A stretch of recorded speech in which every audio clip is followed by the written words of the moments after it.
చింతకాయలు ఉప్పు కారం అక్కడ పెట్టుకుని నలుగురుని సినిమా స్టోరీలు చెప్పుకుంటా ఉప్పు నంచుకుని తింటామండి. ఇప్పుడైనా ఐస్ బండోడు వచ్చి ఆ డప్పు వినిపించి పాపం పిల్లలు ఐసు అంటే ఒక కొబ్బరికాయ ఇస్తే అడు 2 ఐసులు 3 ఐసులు ఇచ్చు. మాంసం పందాలు పొడిచి ఎప్పుడు వెంటనే వండుకునేవాడు. ఎల్లుండికి 4 కొబ్బరికాయలు వచ్చేయండి.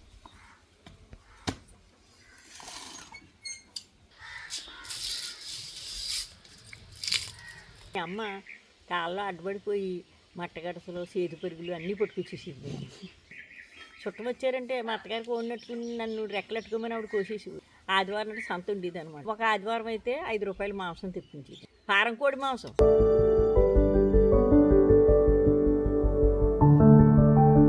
చల్లగా ఉంది అక్కడ వేడి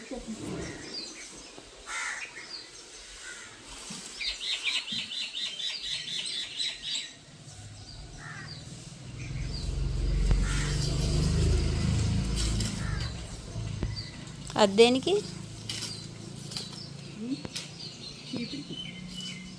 ఉన్నాయి కదమ్మ చీపుర్లు ఉన్నాయి కదా.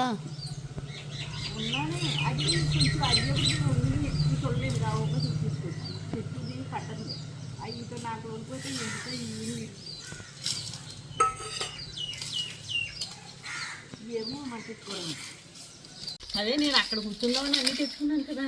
ఇక్కడ చల్లగా ఉంది చెట్టు కింద, ఇక్కడ ఇంకా చల్లగా ఉంది.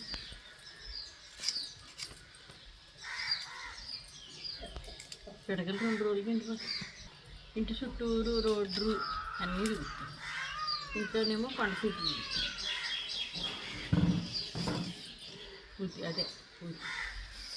ఇది వరకు పూర్తి సీపుళ్ళు ఉండి పూర్తి అవి సంవత్సరాలు సరిపడి కొనుక్కుని అవి ముళ్ళు అనమాట.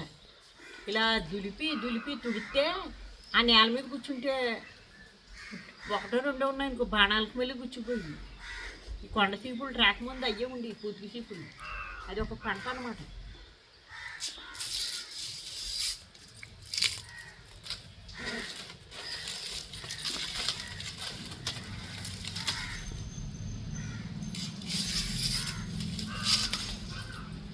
ఇది కత్తిపేట మీద తీసేవాళ్ళు. కొన్నాళ్ళు అయితే కొన్ని అమ్ముకునే పైకొచ్చులు తెచ్చుకున్నాం తెలుసా. తగినట్టు లంకలోని అన్ని కొబ్బరి తోటలు కదా, నీళ్ళు కొనడానికి వచ్చేవాడు. అప్పుడు కొబ్బరి ఇల్లు అమ్ముకునేవాళ్ళు. ఇలాంటి మిట్ట మధ్యాహ్నం మాటలు ఈ ఎండలకి ఏవో చెట్ల కింద రాలివి. ఒక 5 6 ఉండే మా అత్తగారు, మా తోటోళ్ళు, మా రాజుగారి మేనక్కలు వాళ్ళు మా అవి పక్కన వాళ్ళు చెబుతో నీళ్ళు ఎట్టుకెళ్ళినట్టు వెళ్ళి అందరూనే ఆకులు. అప్పుడు బాత్రూమ్ లేవు. పోగేసుకోవడం అంటే ఇవాళ నీకు 4 దొరికినాయి అనుకో, 4 ఈవిడిది ఎత్తుకోవడం పెద్దకోళ్ళది బుట్ట అని లెక్క అనమాట. అది మళ్ళీ ముట్టుకోవడానికి వెళ్ళేది ఎవరు.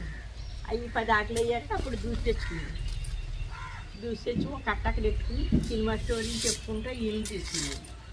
అది కేజీ ₹1.50 60 పైసలు అలా ఇచ్చిపోయి రోజుకో కేజీ తిస్తే 60 పైసలు ఇచ్చి అలాగే 15 కేజీలు అయ్యాక అమ్ముకునేది. అది ఇల్లు వస్తుంది. ఆ 200 ఉంటే దేనికో సరిపోతాయి. కొన్నాళ్ళు అయితే లేసి వెళ్ళేవాడు. ఈ కమ్మలు కొట్టినప్పుడు ఏళ్ళు తెగిపోయింది. ఇది ఊడిపోయి మా చిన్నపాపు. అప్పుడు ఇంకా ఇళ్ళ కుట్టడానికి లేకుండా పోయింది. మా అత్తగారు వాళ్ళందరూ చాలామంది లేసి వెళ్తారు. అక్కడ డొక్కతాళ్ళు పేముతారు సైనట్ పిల్లని. నాకు అసలు డొక్కతాళ్ళు పేమటం రాలేదు. ఇంట్లో చాలా పని పాపం. ఆ డొక్కలో నానబెట్టి కర్రతో కొట్టి పేనివారు తాళ్ళు.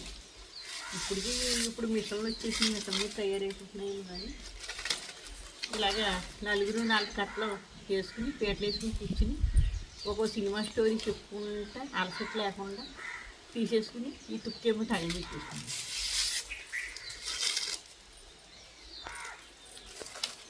ఇంటింటికి వచ్చి కూడా ఇల్లు కొంటారు. ₹2 ₹3 ₹5 ₹10. ఒక్కోసారి అలా 10 రోజులకి వచ్చానుకో 200 వచ్చి అది అప్పుడు దేనికో దానికి. ఇంకా ఏమమ్మేవారు? ఇంకా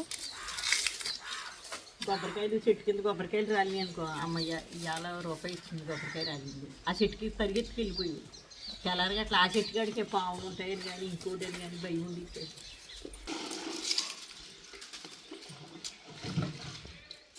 కానీ ఒకటి టయానికి పని చేసుకుని టయానికి నిద్రపోయి టయానికి లేచిపోతుంది. అలాంటి జీవితం మనది కాదు.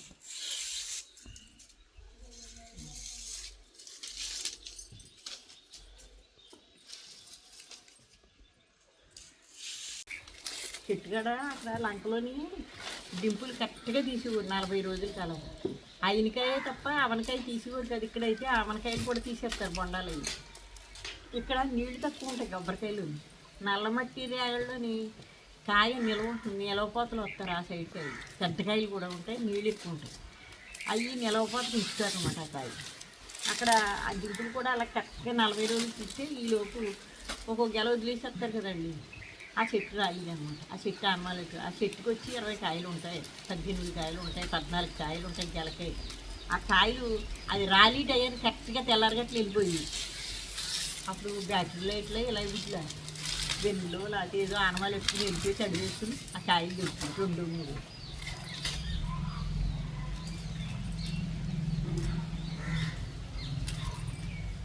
ఇంకా అప్పుడు అది జీవనోపాధి.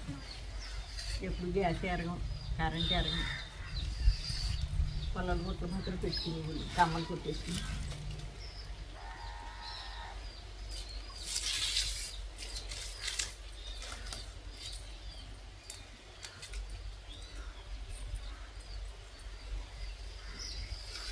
సైనటి పిల్లలు అయితేనే ఏ చెట్టాకు నైస్గా ఉంటుందో అదే తీసుకునేవాళ్ళు. అప్పుడు కొండ చీపులు కూడా కొనుక్కునేవాళ్ళు. పచ్చాడు పడ్డదని పోయి తీసుకుని ఇంట్లో తుడుచుకోవడానికి ఉంచుకునేవాళ్ళు. ఇప్పుడు ఇలాంటివి ఉన్నాయనుకో, ఈ తోకలు చూస్తే బరువు ఎక్కువ వస్తాయని ఈ మూట అమ్మకాన్ని పెట్టుకునేవి. అవి ఏమో తీసుకునేవాళ్ళు. ఈ పొయ్యి మంట పెట్టుకుంటాం. ఇప్పుడు ఇది వరకంటే తగలబెట్టేసేవాళ్ళు. కానీ నేను ఇప్పుడు తగలబెట్టను తక్కువే. మరి మాకు బయట నుంచి ఏం పొయ్యిలో కొనుక్కో. కొబ్బరాకులు పడ్డాయి, కొబ్బరి కమ్మలు పడ్డాయి, అక్కడ ఎదురుగుండా తాడి చెట్లు పడ్డాయి, కొబ్బరికాయలు నూనె కొట్టినవి అలా సరిపోతాయి మా కాలక్షేపం. మాకు ఇక మణేస్తాయి. ఏనాడైందో గేదె ఉండగానే పేడ చేయలేదు. ఇవాళ పేడ చేశారేమిటి? ఏమో పిలవలేదు ఇంకా చేయలేదేమో.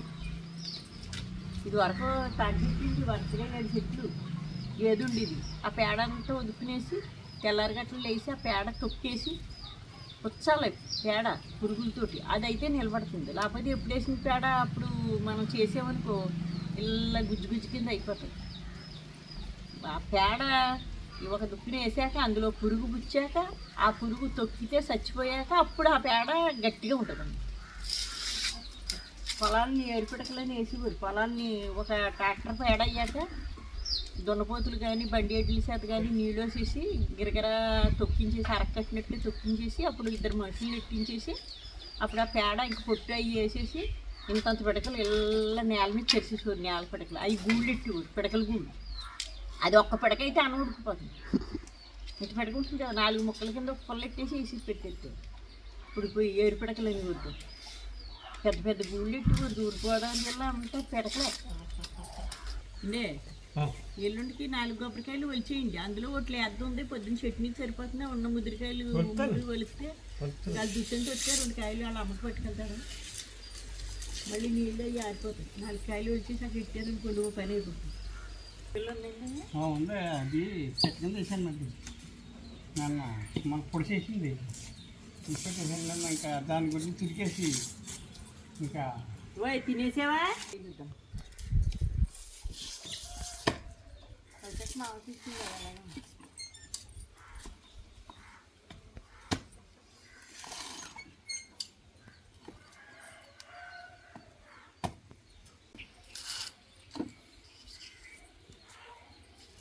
దాని మీద టెక్కే పట్టుకొచ్చేసింది.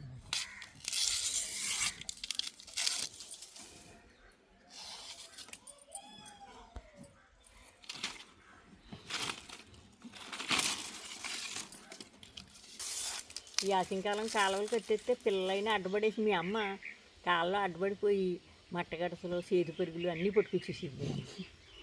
మళ్ళీ కళ్యాణికి అయితే తక్కువ చేపలు కదా. వీళ్ళు ముగ్గురు ఒకసారి ఏకమైపోయారంటే గట్టేసేసి నీళ్ళు తోడేసి కంచం ఇచ్చుకుని బోధులోని చేపలు నెట్టేసుకునేవారు. కొంత లెక్క బుల్చెత్తుగాడు అల్లెట్టుకునేవారు, కొంత లెక్క సీను గుండు సీను అల్లెట్టుకునేవారు సత్యబాబుని, కొంత లెక్క సీదే మొగుడుని పెద్దపిల్ల మొగుడు కొన్నాళ్ళు మా ఇంట్లో ఉన్నారు. వాళ్ళు పట్టుకొచ్చేసేవారు. బోధులు కట్టేస్తారు కదా, కాలువలు కట్టేస్తారు కదా.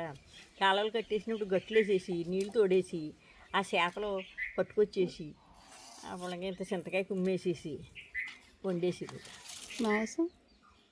మాంసం పందాలు పొడిచి ఎప్పుడు వెంటనే వండుకునేవాళ్ళు. ఒకవేళ ఎప్పుడైనా అని మాంసం తేవాలంటే అంటే ఏ మాంసం అంటే నాటుకోడి మాంసం మొహం వచ్చేసి మాకు చుట్టం వచ్చారంటే మా అత్తగారికి వండినట్టుకుని నన్ను రెక్కలెట్టుకోమని ఆవిడ కోసేసేవారు. కోసేసి వండేస్తామే, చారెట్టేయటం, మాంసం కూర వండేయటం. ఇంకా ఎక్కువైతే టిఫిన్ గారెలు. అప్పుడు అమ్ముకోవడం తెలియదు, కోళ్ళు అమ్ముకోవడం. ఇలాగే ఎవరైనా చుట్టాలు వచ్చేప్పుడు కోసేయటం. ఇప్పుడు సంతలు వచ్చినాయి. తర్వాత కొన్నాళ్ళు పోయాడు మా పిల్లలకి.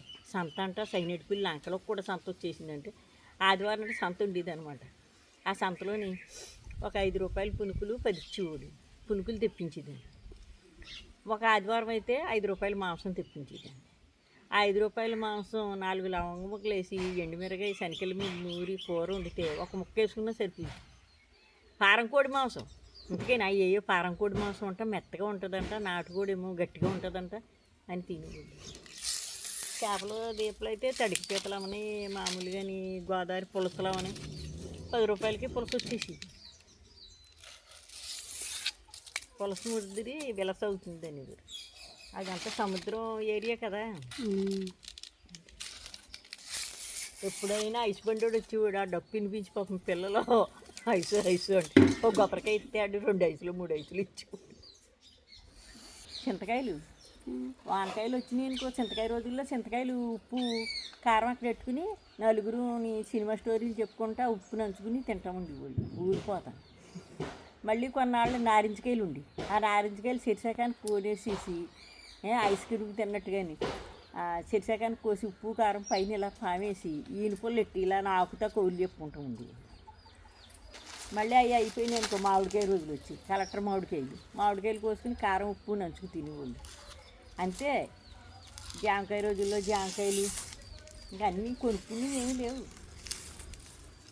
ఆఖరికి ఇంత కటిక్కాయలు జామకాయ పిందులైనా తినేసేవాళ్ళు. వడ్లు వచ్చినాయి అనుకో, అటుకులు నానబెట్టేసి వేగించేసి అటుకులు దంచుకుని దాచుకునేవాళ్ళు. చిలుకు ద్వాదశికి వాటికి పోటేసుకోవడమే. అప్పుడు కొబ్బరికాయ కొట్టుకుని బెల్లం ముక్కలు నంచుకుని కొబ్బరికాయ ముక్కలు తింటాం. ఇదే కొనుక్కున్నాయి ఎక్కడ ఉన్నాయి అప్పుడు.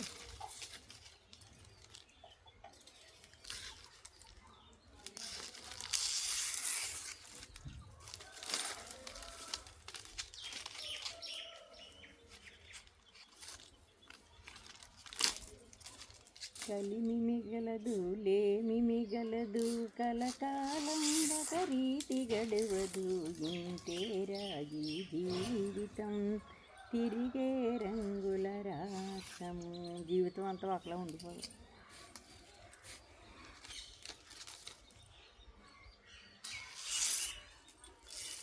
అలా నాటి జ్ఞాపకాలు.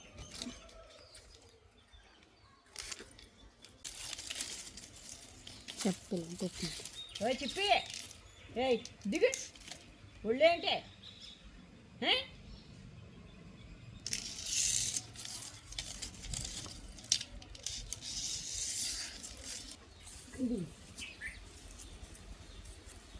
ఇలా తీసుకుంటే పొడుగ్గా ఉంది. ఇది ఇలా అనేప్పటికీ 1.5 మీటర్ తుడిసేసుకోవచ్చు.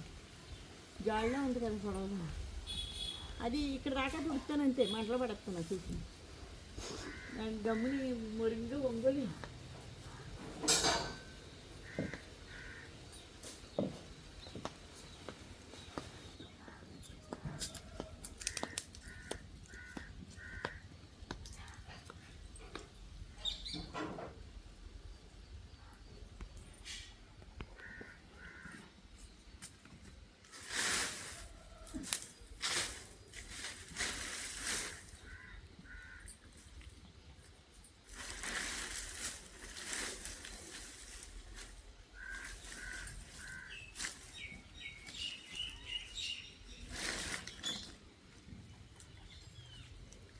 ఇది కొయ్యాలి.